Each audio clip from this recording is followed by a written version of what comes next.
Tes SKB Satpol PP CPNS tahun 2024.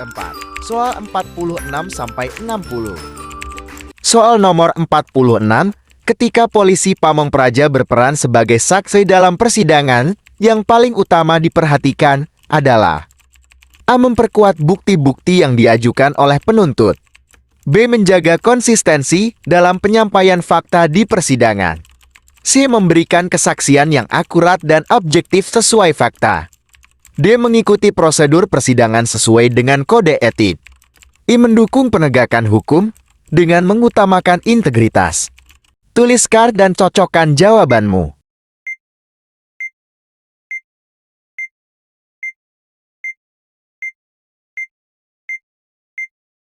Jawabannya adalah C. Memberikan kesaksian yang akurat dan objektif sesuai fakta. Sebagai saksi dalam persidangan, polisi Pamong Praja Satpol PP harus memberikan kesaksian yang akurat dan objektif berdasarkan fakta yang ada. Kesaksian yang diberikan harus sesuai dengan apa yang benar-benar terjadi di lapangan, tanpa ada tambahan atau pengurangan informasi. Objektivitas sangat penting agar proses peradilan berjalan dengan adil dan keputusan yang diambil didasarkan pada informasi yang benar.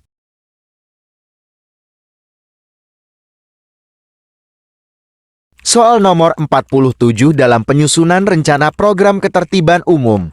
Langkah pertama yang perlu dilakukan adalah A. Menyusun indikator keberhasilan program yang terukur. B. Membentuk tim pelaksana yang memiliki kapabilitas tinggi. C. Mengadakan rapat koordinasi dengan instansi terkait. D. Membuat laporan perencanaan sebagai pedoman kerja. E. Menganalisis situasi dan potensi ancaman di masyarakat. Tuliskan dan cocokkan jawabanmu.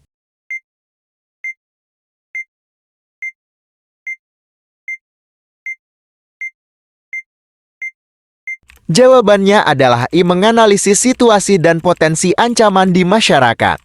Langkah pertama dalam penyusunan rencana program ketertiban umum adalah menganalisis situasi dan potensi ancaman yang ada di masyarakat.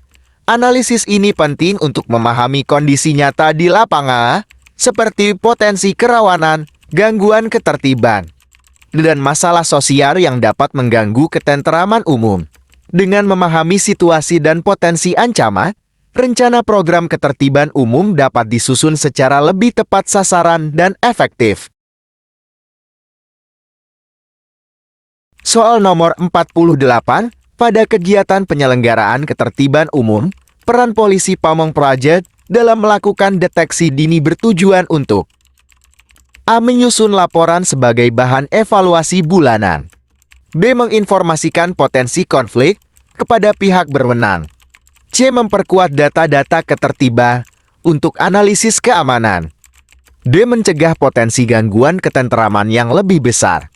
E. Mengidentifikasi ancaman keamanan di wilayah tertentu.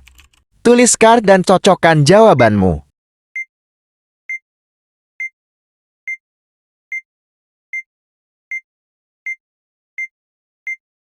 Jawabannya adalah D. Mencegah potensi gangguan ketenteraman yang lebih besar.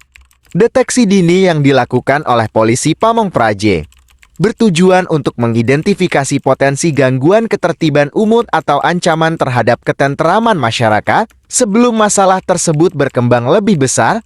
Dengan melakukan deteksi dini, aparat dapat mengambil langkah-langkah pencegahan yang lebih cepat dan efektif, sehingga potensi gangguan ketertiban dapat diatasi sebelum menjadi masalah yang lebih serius. Soal nomor 49 sesuai Permendagri nomor 17 tahun 2019. Apa yang menjadi fokus utama dalam penyediaan sarana dan prasarana minimal bagi Satpol PP? A. Meningkatkan efektivitas operasional melalui peralatan yang memadai. B. Mendukung pelaksanaan tugas secara profesional. C. Memastikan ketersediaan fasilitas untuk penanganan cepat. D. Mengoptimalkan peran anggota melalui pelatihan berkelanjutan. E. Menjamin keselamatan dan kesehatan kerja anggota Satpol PP. Tuliskan dan cocokkan jawabanmu.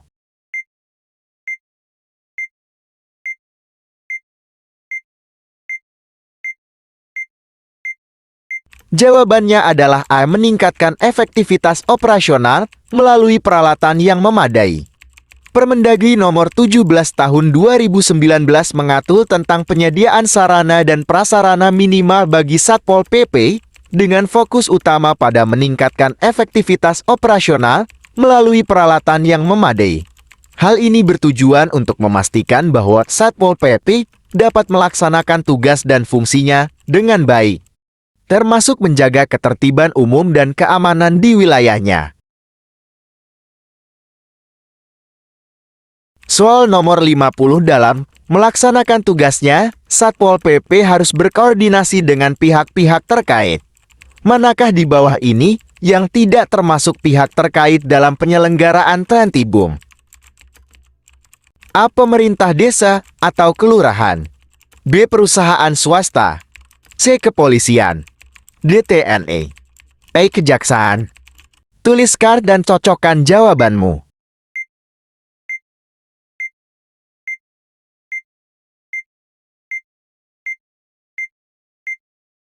Jawabannya adalah B. Perusahaan swasta. Meskipun perusahaan swasta dapat berperan dalam menjaga keamanan di lingkungan kerjanya, secara formal perusahaan swasta bukan merupakan pihak terkait dalam penyelenggaraan Trantibum yang diatur dalam Permendagri nomor 26 tahun 2020. Koordinasi lebih sering dilakukan dengan lembaga pemerintah seperti kepolisian, TNI, dan pemerintah desa atau kelurahan. Soal nomor 51, manakah pernyataan yang paling tepat mengenai peran Satpol PP dalam sistem pemerintahan daerah? Menurut Undang-Undang nomor 23 tahun 2014. A. Satpol PP hanya berwenang melakukan tindakan represif terhadap pelanggar peraturan daerah. B. Satpol PP memiliki peran penting dalam menjaga ketertiban umum dan menegakkan peraturan daerah. C. Satpol PP bertugas menggantikan fungsi kepolisian dalam menjaga keamanan dan ketertiban masyarakat. D. Satpol PP berwenang membuat peraturan daerah. E. Satpol PP bertugas sebagai penegak hukum utama di daerah. Tuliskan dan cocokkan jawabanmu.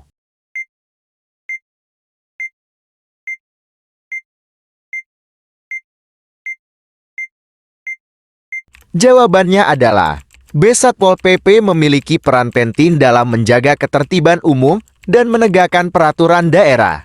Pada Undang-Undang nomor 23 tahun 2014, secara jelas mengamanatkan Satpol PP sebagai perangkat daerah yang memiliki tugas pokok membantu kepala daerah dalam penyelenggaraan urusan pemerintahan di bidang ketentraman, ketertiban umum, dan perlindungan masyarakat. Tugas ini mencakup penegakan peraturan daerah, Perbub atau Perda dan keputusan kepala daerah. Soal nomor 52 berdasarkan Permendagri nomor 17 2019, salah satu tujuan utama dari pemenuhan hak pegawai negeri sipil Satpol PP adalah untuk meningkatkan anggaran operasional Satpol PP. B. Profesionalisme dan kinerja anggota Satpol PP. C. Jumlah kasus yang ditangani Satpol PP. D. Popularitas Satpol PP di masyarakat.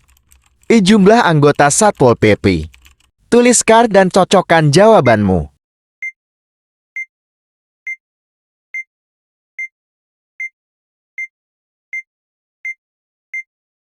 Jawabannya adalah B. Profesionalisme dan kinerja anggota Satpol PP.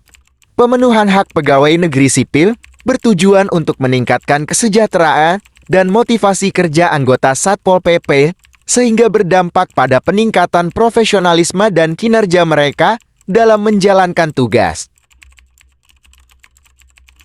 Soal nomor 53, apabila seorang PPNS melakukan kesalahan dalam menjalankan tugasnya, maka yang bersangkutan dapat dikenakan sanksi. A. Sanksi pidana sesuai dengan ketentuan peraturan perundang-undangan. B. Sanksi perdata dari pihak yang dirugikan. C. Sanksi sosial dari masyarakat. D. Sanksi administratif oleh atasan langsung.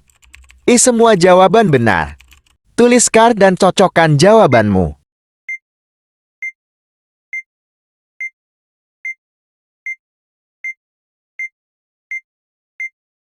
Jawabannya adalah semua jawaban benar. Dalam konteks kesalahan yang dilakukan oleh seorang PPNS, ada kemungkinan sanksi yang dapat dikenakan berasal dari berbagai aspek, tergantung pada jenis pelanggaran yang terjadi. Oleh karena itu, jawaban yang lebih tepat pada opsi E. Soal nomor 54 berdasarkan peraturan pemerintah nomor 16 tahun 2018. Untuk memaksimalkan perannya, Satpol PP diharapkan dapat A. Menyediakan laporan pelanggaran kepada pihak berwenang. B. Mengawasi jalannya kegiatan masyarakat sesuai peraturan. C. Berkoordinasi dengan aparat penegak hukum lainnya. D. Melakukan sosialisasi aturan daerah secara rutin. E. Membantu pemerintah dalam pengaturan ruang publik. Tuliskan dan cocokkan jawabanmu.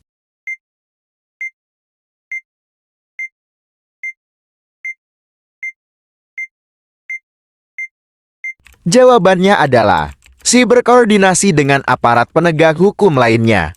Berdasarkan peraturan pemerintah nomor 16 tahun 2018, untuk memaksimalkan perannya, Satpol PP diharapkan dapat berkoordinasi dengan aparat penegak hukum lainnya. Koordinasi ini sangat penting dalam menjaga ketertiban dan ketenteraman masyarakat, serta dalam penegakan peraturan daerah. Satpol PP bekerja sama dengan kepolisian, kejaksaan, dan aparat penegak hukum lainnya untuk memastikan bahwa peraturan daerah dapat ditegakkan dengan baik dan sesuai prosedur. Soal nomor 55 dalam rangka meningkatkan efektivitas pelaksanaan tugas dan fungsi Satpol PP, peraturan pemerintah nomor 16 tahun 2018 mengatur mengenai pentingnya A. Pengadaan peralatan yang canggih bagi Satpol PP. B. Pendidikan dan pelatihan yang berkelanjutan bagi anggota Satpol PP. C. Peningkatan anggaran untuk Satpol PP. D. Pemberian insentif bagi anggota Satpol PP yang berprestasi. E. Peningkatan jumlah anggota Satpol PP. Tuliskan dan cocokkan jawabanmu.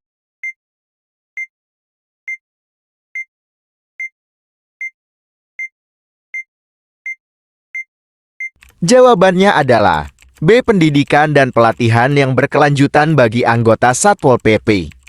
Pendidikan dan pelatihan yang berkelanjutan sangat penting untuk meningkatkan kapasitas yang profesionalisme anggota Satpol PP dalam menjalankan tugasnya. Hal ini sejalan dengan tujuan peraturan pemerintah nomor 16 tahun 2018 untuk meningkatkan efektivitas dan efisiensi pelaksanaan tugas Satpol PP. Soal nomor 56, manakah dari berikut ini yang tidak termasuk dalam tugas dan fungsi Satpol PP dalam penyelenggaraan Trentibum?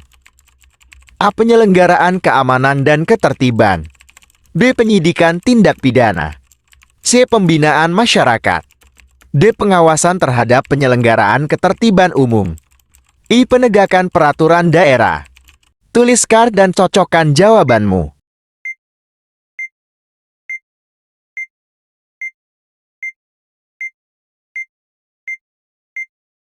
Jawabannya adalah B. Penyidikan tindak pidana. Satpol PP memiliki tugas utama dalam penegakan peraturan daerah, penyelenggaraan keamanan dan ketertiban, pembinaan masyarakat, dan pengawasan terhadap penyelenggaraan ketertiban umum. Namun, mereka tidak memiliki kewenangan untuk melakukan penyidikan tindak pidana yang merupakan kewenangan penyidik seperti Polri atau PPNS, penyidik pegawai negeri sipil. Tugas Satpol PP lebih fokus pada penegakan perda, penanganan pelanggaran ketertiban umum, dan pencegahan gangguan ketertiban masyarakat, bukan pada penyidikan tindak pidana, yang biasanya dilakukan oleh aparat penegak hukum lain yang memiliki kewenangan lebih spesifik dalam hal itu. Soal nomor 57 dalam peraturan pemerintah nomor 16 tahun 2018 tentang Satpol PP, dijelaskan bahwa Satuan Polisi Pamong Praja memiliki kewajiban untuk A. Menjaga ketertiban di ruang publik. B. Memberikan pelayanan perlindungan masyarakat secara proaktif. C. Melakukan penegakan hukum atas pelanggaran peraturan daerah. D. Menjalin kerjasama dengan instansi terkait untuk keamanan wilayah. I. Melakukan penertiban bangunan liar. Tuliskan dan cocokkan jawabanmu.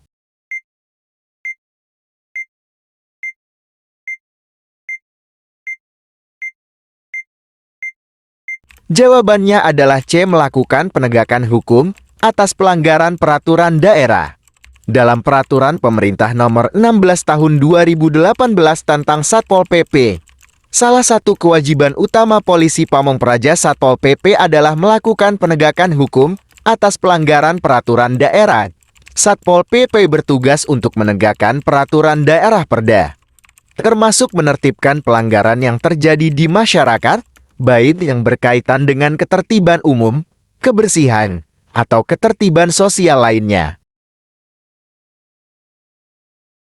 Soal nomor 58 dalam pelaksanaan tugasnya, Satpol PP harus menerapkan standar pelayanan publik sesuai dengan Peraturan Pemerintah Nomor 2 Tahun 2018. Salah satu prinsip yang harus dipenuhi dalam standar pelayanan publik adalah A. Setiap pelayanan yang diberikan oleh Satpol PP harus dapat diukur, terukur, dan dapat diakses oleh masyarakat. B. Satpol PP hanya berperan sebagai pengawal, tidak terlibat langsung dalam pelayanan kepada masyarakat. C. Pelayanan publik harus dilakukan dengan waktu yang tidak dapat diprediksi agar menambah efektivitas. D. Prosedur pelayanan publik dapat disesuaikan dengan keinginan masing-masing warga.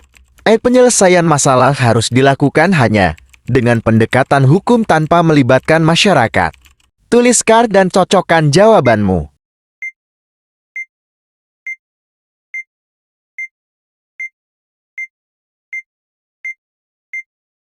Jawabannya adalah A. Setiap pelayanan yang diberikan oleh Satpol PP harus dapat diukur, terukur, dan dapat diakses oleh masyarakat. Salah satu prinsip penting dalam standar pelayanan publik adalah agar setiap pelayanan yang diberikan dapat diukur dan terukur, serta dapat diakses oleh masyarakat. Hal ini memastikan transparansi dan akuntabilitas dalam setiap tindakan yang diambil oleh Satpol PP. Dengan adanya standar yang jelas dan terukur, masyarakat dapat menilai apakah layanan yang diberikan sudah sesuai dengan harapan mereka dan sesuai dengan ketentuan yang berlaku. Soal nomor 59 Undang-Undang Nomor 23 Tahun 2014 tentang Pemerintah Daerah mengatur kewenangan pemerintah daerah untuk menjaga ketenteraman dan ketertiban umum. Manakah dari berikut ini yang paling tepat menjelaskan prinsip dasar dalam menjalankan kewenangan tersebut? A. Melakukan koordinasi dengan lembaga terkait guna menciptakan lingkungan yang aman. B. Memberikan pelatihan bagi anggota Satpol PP untuk meningkatkan profesionalitas. C. Melakukan evaluasi rutin terhadap kegiatan pengamanan untuk efektivitas tindakan. D. Melibatkan partisipasi masyarakat dalam menjaga ketenteraman dan ketertiban umum. I. Mengedepankan tindakan persuasif untuk mencegah gangguan keamanan. Tuliskan dan cocokkan jawabanmu.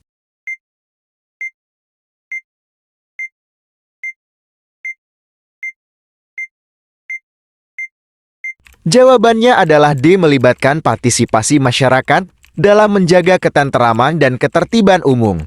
Prinsip dasar dalam menjalankan kewenangan pemerintah daerah terkait ketenteraman dan ketertiban umum adalah melibatkan partisipasi masyarakat.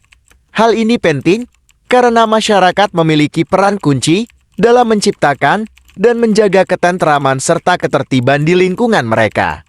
Partisipasi masyarakat dapat mencakup peran aktif dalam kegiatan pengawasan, pemberian informasi terkait potensi gangguan ketertiban, serta kerjasama dengan aparat keamanan dalam menangani masalah-masalah yang muncul. Soal nomor 60 manakah dari berikut ini yang tidak termasuk dalam lingkup tugas dan fungsi Satpol PP sesuai dengan Permendagri nomor 121 tahun 2018?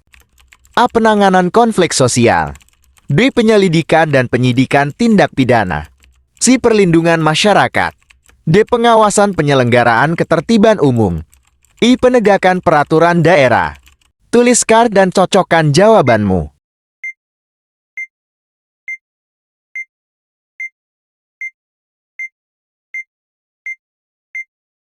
Jawabannya adalah B. Penyelidikan dan penyidikan tindak pidana.